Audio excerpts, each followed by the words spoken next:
In the last lecture, we recalled the principle of superposition of waves, which we have done much earlier, and related that to interference of light. We found that if the two waves interfere constructively, then we have a bright fringe.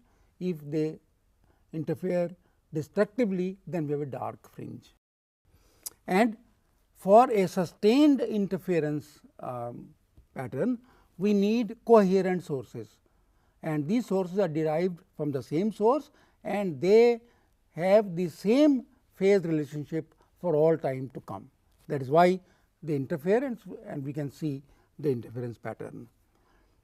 Then we described Young's double slit experiment and how the intensity varies on the screen in terms of bright fringe, dark fringe, bright fringe, dark fringe. And then we found the distance of the fringes, say dark fringe or the bright fringe from the center of the screen, and the distance width, the width of the fringe pattern, that the distance between two consecutive bright or dark fringes using the geometry of the apparatus. Now, in this lecture, we shall really calculate the intensity pattern, how the intensity varies on the screen. So, intensity distribution in the fringes. Since the two slits represent coherent sources, the frequency of light passing through them will be the same, and the phase difference between the two would be constant. That is the definition of the coherent sources. Suppose the path difference between the two is delta equal to d sin theta. You remember, I think let me show you this. This is the path difference between this ray and this ray, though, and therefore, this is d sin theta. So, if I call this delta, and knowing that if the path difference is equal to lambda, then the phase difference would be equal to 2 pi. I get delta by phi equal to lambda by 2 pi, or phi is equal to 2 pi delta by lambda. Delta is d sin theta. So, ultimately I get phi is equal to 2 pi d sin theta by lambda. That is the phase difference between the two waves, which I can write as 2 pi dy by lambda d if I need that, because sin theta is y by capital D. This all I am recalling from the last lecture. Now, say wave from one slit, say, has the electric field E 1. So, E 1 is A 1 sin omega t, and for the other one it is A 2 sin omega t plus phi, because phi is the phase difference between two, which is going to remain constant. Because of superposition, the amplitude at P would be given by E 1 plus E 2. It is E 1 plus E 2, which I can write as A 1 sin omega t plus A 2 sin omega t plus phi. And therefore, to find E p, I will need some trigonometry, and this trigonometry we have done when we were compounding two simple harmonic waves. If you recall that, or even now, the method is E p. We write E p as A sin omega t plus delta, where delta is the phase difference at P. And if we do that, then A turns out to be, the solution is like this. You take this solution, you expand this, collect sine terms separately and cos terms separately and equate them, that is all. And then we will find that if I write E p equal to A sin omega t plus delta, then A, the amplitude of the wave, is equal to A 1 squared plus A 2 square plus 2 A 1 A 2 cos phi. Phi, you remember, is the phase difference initially, and tan delta now is A 2 sin phi by A plus A 1 plus A 2 cos phi. This is the phase difference of the wave at P, at the point P. So, at point P the wave would be given by A1 sin omega t plus A2 sin omega t plus phi.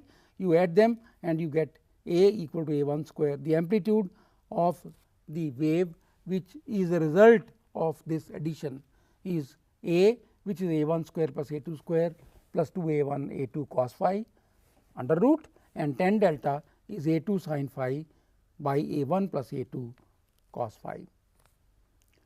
Since the intensity of light is given by A squared, so you can see A squared is simply A1 square plus A2 square plus 2A1 A2 cos phi as, and A square is simply the intensity at point P. Therefore, IP, the intensity at point P, is A1 square plus A2 square plus 2A1 A2 cos phi. When the phase difference is 0, that is phi is 0, then what happens? This becomes simply A1 plus A2 square, A1 square plus A2 square plus 2A1 A2. So, it becomes A1 plus A2 whole square. And when the phase difference is pi, then cos phi is minus 1, and therefore, the minimum intensity would be A1 minus A2 square. So, maximum is A1 plus A2 square, minimum is A1 minus A2 square. And if the two slits are identical, then A1 is equal to A, and therefore, IP would be 4A squared. This is 1A squared, another A squared, 2A squared. So, it becomes 4A squared, and you can this 2A squared, this 2A squared you can combine using trigonometry, and you will get 4A squared cosine square phi by 2, and 4A squared is the maximum intensity. Therefore, this becomes I max cosine squared phi by 2. So, the intensity distribution on the screen is given by IP equal to I max cos squared phi by 2, and one can plot this function. I will do that in a moment. You can do otherwise also. You can add EP is A sin omega t plus A sin omega t plus phi, if I assume the same amplitude for the two waves coming out of the slits. Then trigonometry is easy, and you can again find IP equal to 4A squared cosine squared phi by 2. So, whichever way you proceed, the intensity at a point P on the screen is given by 4A squared cosine squared phi by 2. A is the amplitude of the wave, each wave coming out of the slits, and phi is the phase difference between these two waves. And if I plot IP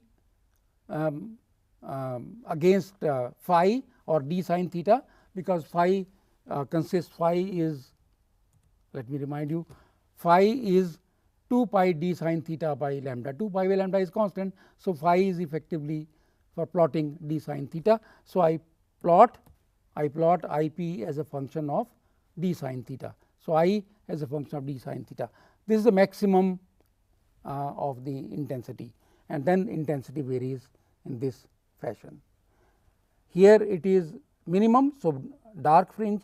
Here it is maximum, so bright fringe. And where is it maximum? When the path difference is lambda, when the path difference is 2 lambda, and like that.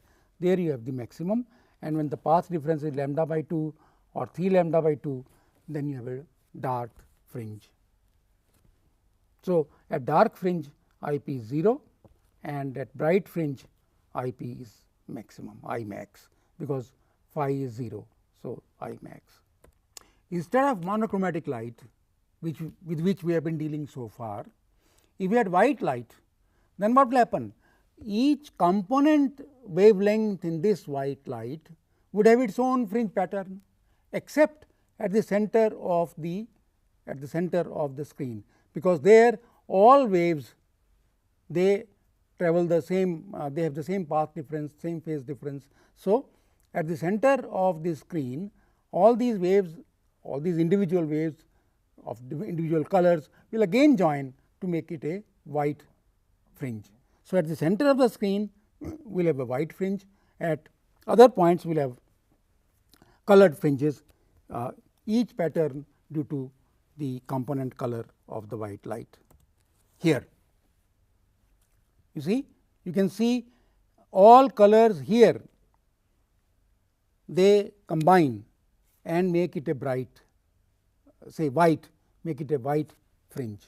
So, at the center of the screen we have a white fringe, and as we go away from the center of the screen you see these colored fringes. For example, this one is this point is the bright fringe for this color, and this point is the bright fringe for this color. So, the bright fringes of each color are at different points. So, we have a colored pattern, in fact we have colored fringes, but at the center all these waves are in phase because they travel the same distance, they are all in phase, and therefore, they combine and make it a white fringe. Here I have tried to show how the pattern would appear on the screen. So, you will see a white fringe at the center, and then as we go away from the center you have fringes of various colors. Now, let us go back to the intensity distribution of the monochromatic light. Substituting phi in terms of d lambda and sin theta, phi is pi d sin theta by lambda if you remember, then I p becomes I max into cos square pi d sin theta by lambda. Phi is 2 pi d sin theta. So, phi by 2 would be pi d sin theta by lambda. Wherever d sin theta is equal to n lambda, you have a bright fringe, and wherever it is n plus half times lambda, you have the dark fringe. The graph above for monochromatic light shows the intensity of light on the screen as a function of d sin theta. The fringes are equally spaced and are equally bright. Each fringe has the same brightness, the amplitude or intensity is the same. So, each fringe is of the same brightness and they are equally spaced, distance between these two is equal to distance between these two. But this is the fringes are equally spaced and are equally bright. This result holds true, however, only under these two conditions. What is the condition? D is much less than capital D, that is, the distance between the slits is much less than the distance of the slits from the screen, and theta is a small angle. So, that tan theta can be equated to sin theta and taken to be equal to y by d. So, it must be remembered that the appearance of dark and bright fringes is not in violation of the law of conservation of energy. Sometimes students ask that we have a dark fringe here and bright fringe here, has the law of conservation of energy been violated? The answer is no. What has happened is that the energy from the region where there is a dark fringe is redistributed and gone to the region where there is a bright fringe. So, the energy has simply been redistributed and there is no violation of the law of energy conservation. Now, notice that if the amplitude at either slit is A, then we have already shown that I p is equal to 4 I 0, where I 0 is A squared, this we have shown earlier, or I max is 4 I 0, and I max is this, we have shown that, I min is this, we have shown that. So, I can write I max by I min like this, and if I assume A 2 by A 1 equal to R, the ratio A 2 by A 1, which is the ratio I 2 by I 1 under root is R, then I can write I max by I min 1 plus R by 1 minus R whole squared. R is the ratio of two amplitudes. So, let us take an example and illustrate this. In a Young's double slit experiment, one of the slits is wider than the other, so that the amplitude of the light from one slit is double of that from the other slit. That is, if one is A, the other is 2A. So, all that you have to do is to substitute in this expression I A 1 square plus A 2 square plus 2 A 1 A 2 for I max, and then if you do that, you will see I max is 9 A squared, and at any point I p is A squared into 1 plus A 8 cos square phi by 2, and A squared is I max by 9. So, I max by 9 into 1 plus 8 cosine square phi by 2. That is the distribution of the intensity. If one slit has twice the amplitude of the wave through one slit has twice the amplitude through the other slit. Now, in this case R is to be found. So, we have seen this formula I max by I min, which is given as 16 by 9. So, you can easily solve this, and R turns out to be 1 by 7, and therefore, I 2 by I 1 is 1 by 49. So, the if we take width of the slits as proportional to intensities, then the width of slit 1 is 49 times the width of slit 2. Again, in a double slit interference experiment, the path difference at a point P 1 is 0, while at another point P it is lambda by 4. So, what is the ratio of intensities of these 2 points?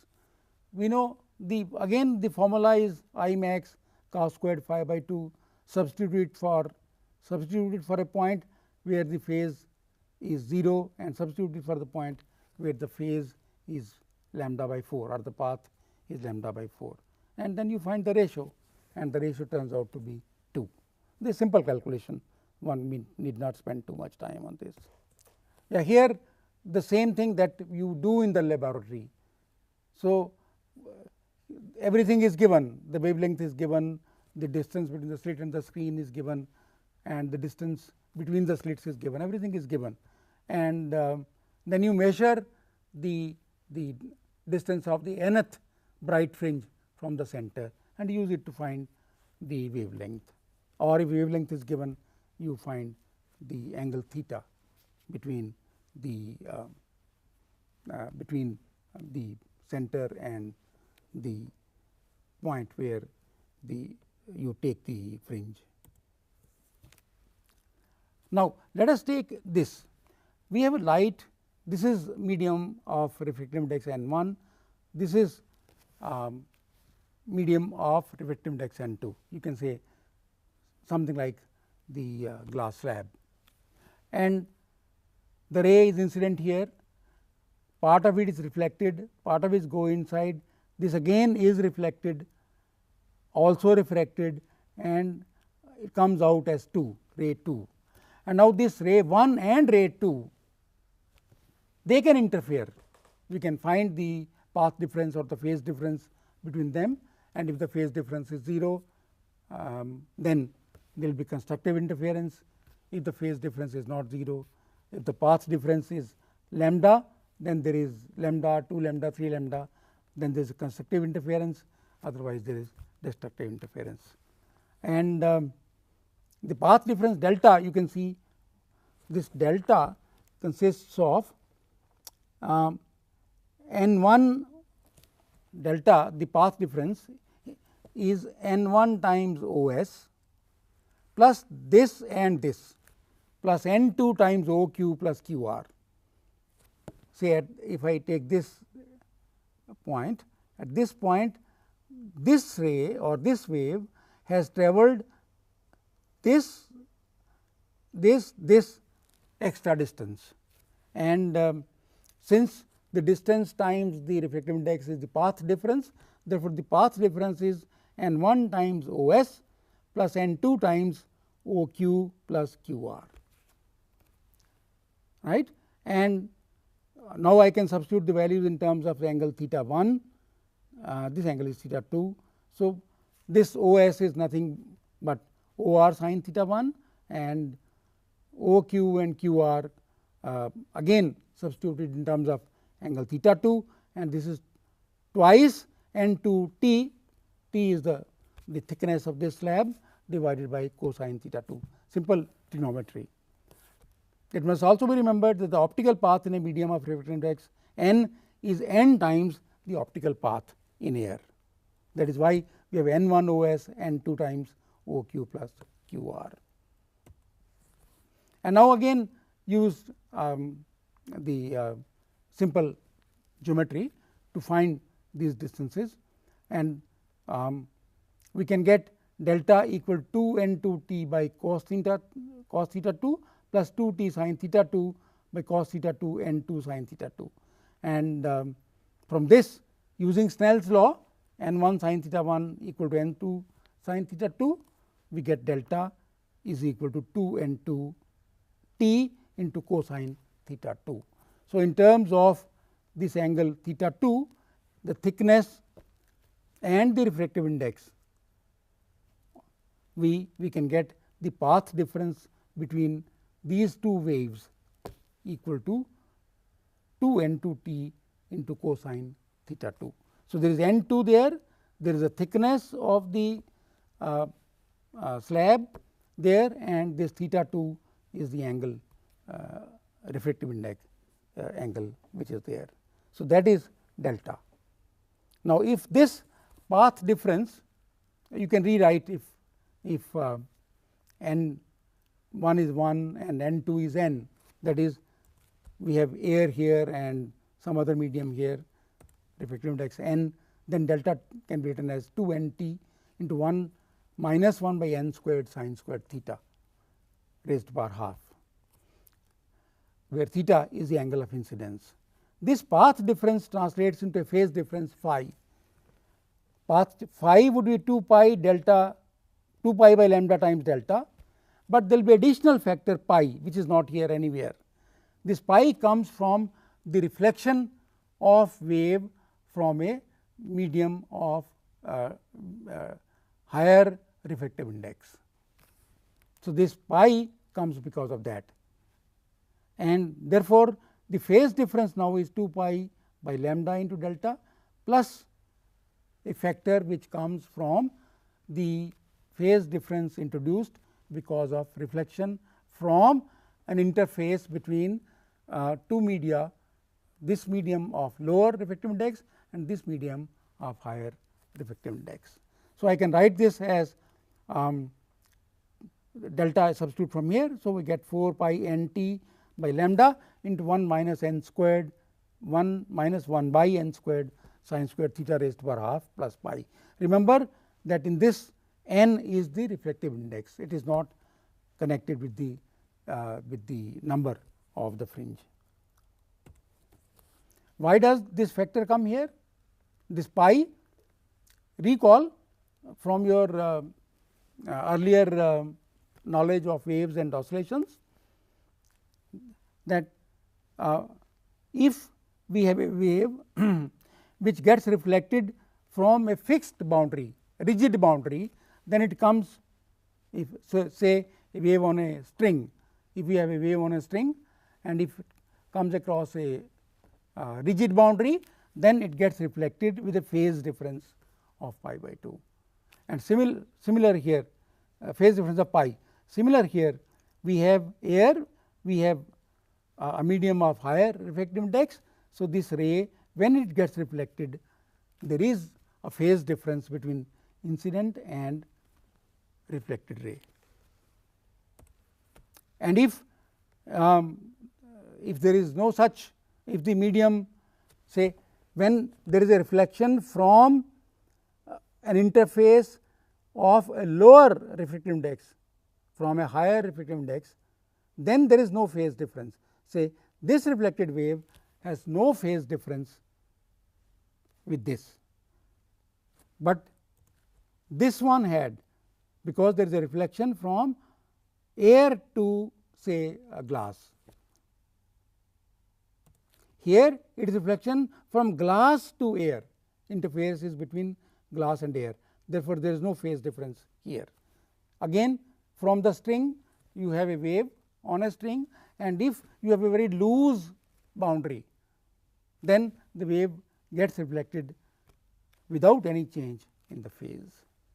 So, whenever a phase difference is equal to 2 pi, you have a bright fringe. Whenever phase difference is equal to pi, you have a dark fringe. These, remember, it is these two that are interfering, and if the phase difference is 2 pi, then you have then interfere constructively. If the phase difference is pi, then they interfere destructively, and accordingly we get either a bright fringe or a dark fringe.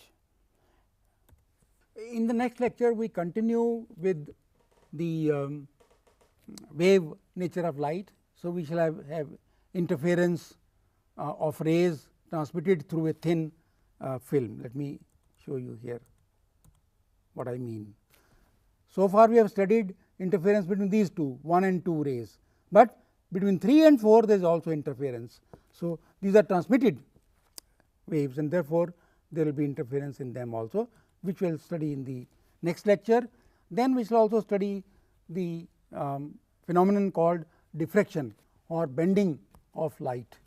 Then we will give examples of diffraction in other wave phenomena with a wave nature, like sound or like water waves and so on. We will give examples, and then we find the intensity distribution in the diffraction pattern. So, this is the agenda for the next lecture.